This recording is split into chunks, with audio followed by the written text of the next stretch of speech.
नमस्कार, मैं गुंजन हांडा crypto TV में आप सभी का स्वागत है। क्रिप्टो वर्ल्ड से जुड़ी नई खबरों के साथ आइए देखते हैं क्या हुआ क्रिप्टो की दुनिया में। सबसे पहले रुक करते हैं हेडलाइंस की ओर। क्रिप्टो ब्लॉकचेन फंड्स को क्लोज करने के साथ अब इंडिया पर फोकस बढ़ाएगा पेंटेरा कैपिटल। दबाव में दिखी क्रिप्टो करेंसीज, बिटकॉइन ने किया $36,000 से नीचे ट्रेड। अमेरिकी अधिकारियों ने नॉर्थ कोरिया लिंक्ड मिक्सर को प्रतिबंध सूची में किया शामिल। गूगल की क्लाउड यूनिट ने क्रिप्टो अपॉर्चुनिटीज पर नजर बनाए रखने के लिए की वेब3 टीम की स्थापना। मल्टीकॉइन कैपिटल ने लूट एनएफटी प्रोजेक्ट्स में खोए इन्वेस्टमेंट के 95%।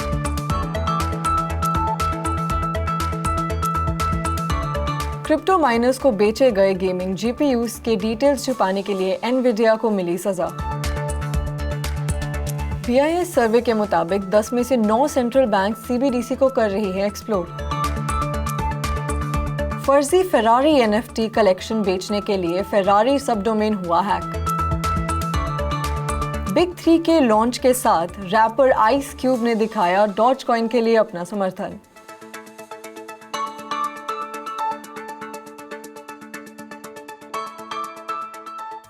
क्रिप्टो और blockchain focused hedge fund Pantera Capital ने 2 फंड्स को क्लोज करने के साथ इंडियन क्रिप्टो और ब्लॉकचेन स्टार्टअप पर अपना ध्यान बढ़ाने की योजना बनाई है। टाइगर ग्लोबल में मैक्रो ट्रेडिंग के फॉर्मर हेड और पेंटेरा कैपिटल के फाउंडर और चीफ एग्जीक्यूटिव डैन मोरहेड ने घोषणा की है कि वह एक डेडिकेटेड क्रिप्टो ग्रोथ फंड के लिए $200 मिलियन जुटा रहे हैं। पेंटेरा के अगले महीने अपने $1.3 बिलियन ब्लॉकचेन फंड को क्लोज करने की भी उम्मीद है, जो $600 मिलियन के टारगेट से 2 गुना से ज़्यादा है। पेंटेरा कैपिटल ने इंडिया में लगभग 10 डील किए हैं, जिनमें एक क्रिप्टो यूनिकॉर्न CoinDCX के साथ है। दुनिया भर के सेंट्रल बैंक्स ने इन्वेस्टर्स को अपने स्पेक्युलेटिव पोजीशंस को अनवाइंड करने के लिए मजबूर करके मॉनेटरी पॉलिसी को कड़ा कर दिया है, जिसकी वजह से रिस्क की सेंटिमेंट के बीच क्रिप्टो करेंसीज दबाव में रही हैं। ऐसे में बिटकॉइन पिछले कुछ महीने में $40,000 रखने में असफल रहा है और पिछले साल नवंबर में हासिल किए गए अपने ऑल टाइम हाई $69,000 से 47% कम है। लॉन्ग टर्म का अप ट्रेंड कमज़ोर हुआ है, जो बताता है कि इस साल अपसाइड लिमिटेड रहेगा। इन सब के बीच बिटकॉइन को हाल ही में पिछले 24 घंटे में लगभग 1% की गिरावट के साथ लगभग $35,900 पर ट्रेड करते देखा गया, जबकि उसी समय के दौरान ईथर को 2% की गिरावट के साथ लगभग $2,600 पर ट्रेड करते देखा गया। यूएस ट्रेजरी डिपार्टमेंट के फॉरेन एसेट्स कंट्रोल OFAC ने Blender.io एक north Korea linked crypto mixing service पर प्रतिबंध लगा दिया है। इस तरह से शुक्रवार को 46 बिटकॉइन एड्रेसेस और 12 ईथर एड्रेसेस को अपडेट किया गया है। दरअसल बिटकॉइन एड्रेसेस सभी ब्लेंडर से जुड़े हुए थे, जबकि ईथर के addresses north Korean hacking group Lazarus से जुड़े थे। OFAC ने पहले कई ईथर एड्रेसेस और लजारस को प्लेटो अर्न गेम एक्सी इन्फिनिटी के home brood side chain Ronin से $600 मिलियन से ज़्यादा क्रिप्टो की चोरी करने के शक में एक्सेप्ट किया है। रिलीज के अनुसार रोनिन अटैक से लगभग $20.5 मिलियन की प्रोसीड्स ब्लेंडर के जरिए लॉन्डर की गई थी। ये पहली बार है जब OFAC की सैंक्शन लिस्ट में क्रिप्टो मिक्सिंग सर्विसेज को जोड़ा गया है। गूगल की क्लाउड आर्म ब्लॉकचेन एप्लीकेशन चलाने वाले डेवलपर्स के लिए सर्विसेज के निर्माण के लिए एक टास्क फोर्स का गठन कर रही है, क्योंकि कंपनी क्रिप्टो और संबंधित प्रोजेक्ट्स की बढ़ती पॉपुलैरिटी का फ़ायदा उठाना चाहती है।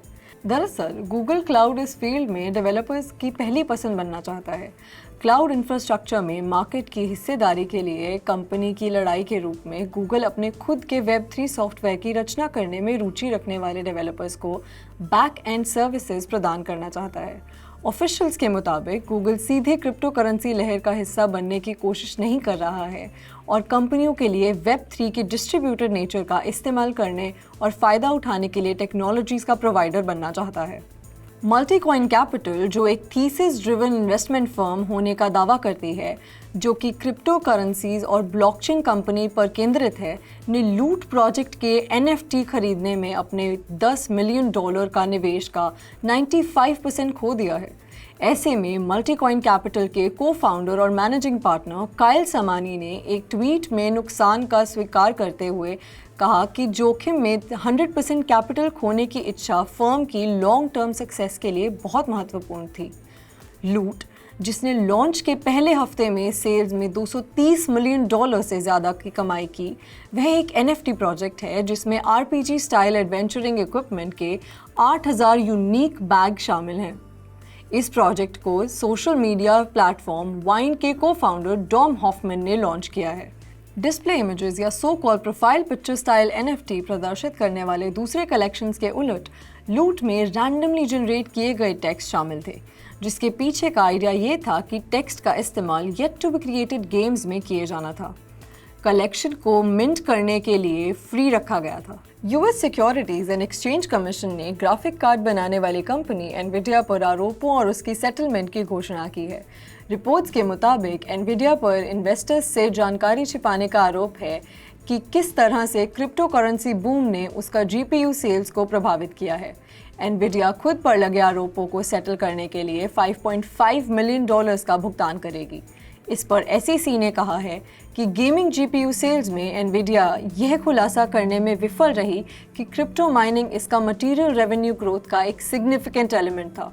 SEC के ऑर्डर में यह भी पाया गया है कि एनवीडिया अपने बिजनेस के अलग अलग हिस्सों पर क्रिप्टो के प्रभाव को रिवील करने में इनकंसिस्टेंट थी। क्रिप्टो माइनिंग मार्केट पर इसके प्रभाव के बारे में एक गलत धारणा पैदा कर रहा था, जिसके जरिए वह इन्वेस्टर्स को मिसलीड कर रहा था। हालांकि एनवीडिया ने किसी भी गलत काम को स्वीकार नहीं किया है, लेकिन SEC के साथ बातचीत की है और पर्याप्त खुलासे करने की कथित फेलियर्स से संबंधित सीज एंड डिसिस्ट के आदेश पर सहमति व्यक्त की है। बैंक फॉर इंटरनेशनल सेटलमेंट्स के ग्लोबल सर्वे के मुताबिक 10 में से 9 सेंट्रल बैंक्स CBDC को एक्सप्लोर कर रही है। रिपोर्ट के मुताबिक तकरीबन 66% सेंट्रल बैंक्स कंज्यूमर यूज़ में आने वाली रिटेल CBDC को टेस्ट और डेवलप कर रहे हैं।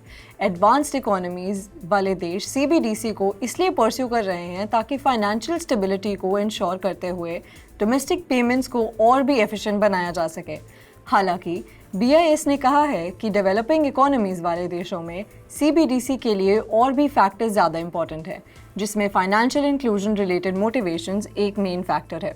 अब तक सर्वे किए गए बैंक्स में से रिटेल CBDC को एक्सप्लोर करने वाले 25% इंस्टीट्यूशंस ने कहा है कि रिटेल CBDC में प्राइवेट बैंक्स को कोई रोल नहीं होगा।